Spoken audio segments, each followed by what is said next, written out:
My girlfriend texts me, "I'm using your apartment for book club tonight." I didn't realize how much control I'd quietly surrendered until someone tried to pencil me out of my own home like an inconvenience. I was 28, living alone in a one-bedroom apartment I paid for entirely myself.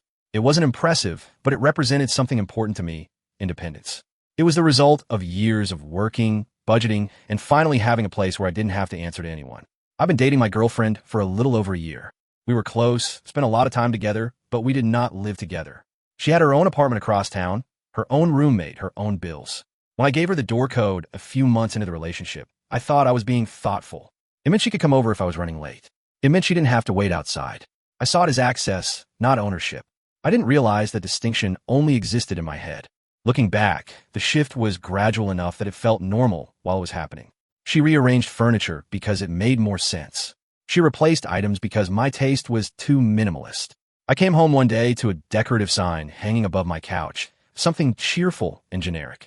I didn't like it, but I let it stay. Each compromise felt small on its own. Together, they added up. The language changed too. Your apartment became ours. She spoke about my place like it was an extension of her life, not a space she was invited into. She started hosting people there without checking first. I come home to find someone I barely knew sitting on my couch, acting like they belonged there. And I kept telling myself I was overreacting, until the text message arrived. "I'm using your apartment for book club tonight. 8 people. Make yourself scarce from 6 to 10. That was the moment the illusion broke. There was no misunderstanding. She wasn't asking. She was informing me, like I was the guest. Changing the door code wasn't impulsive. It felt necessary. It felt like the only way to reestablish something I'd lost without realizing it: authority over my own life. The fallout was immediate and overwhelming. Anger from her, judgment from her friends, moral lectures from her mother. Somehow, the narrative became that I'd humiliated her, not that she'd crossed a boundary. Everyone focused on her embarrassment, not my displacement. When she later showed up unannounced and explained that giving her the code meant I'd invited her into shared ownership, I finally understood the problem. She wasn't confused, she was entitled. She'd built an entire story where she was already living a life I hadn't agreed to. The boxes she left outside my door weren't an accident. They were pressure. The call to my landlord wasn't desperation, it was escalation. Each step was an attempt to force reality to match her expectations. That was when I stopped feeling guilty.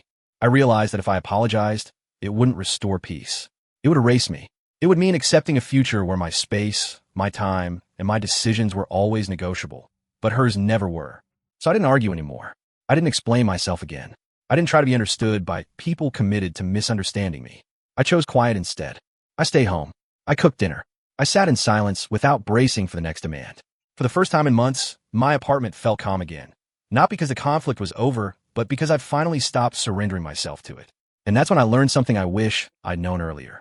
Boundaries don't fail because they're unclear. They fail because we're afraid of enforcing them. And the moment I stopped being afraid, everything else finally fell into place. If you enjoyed this story, please support this channel with a like. Subscribe and get notified of when the next story hits. Thanks.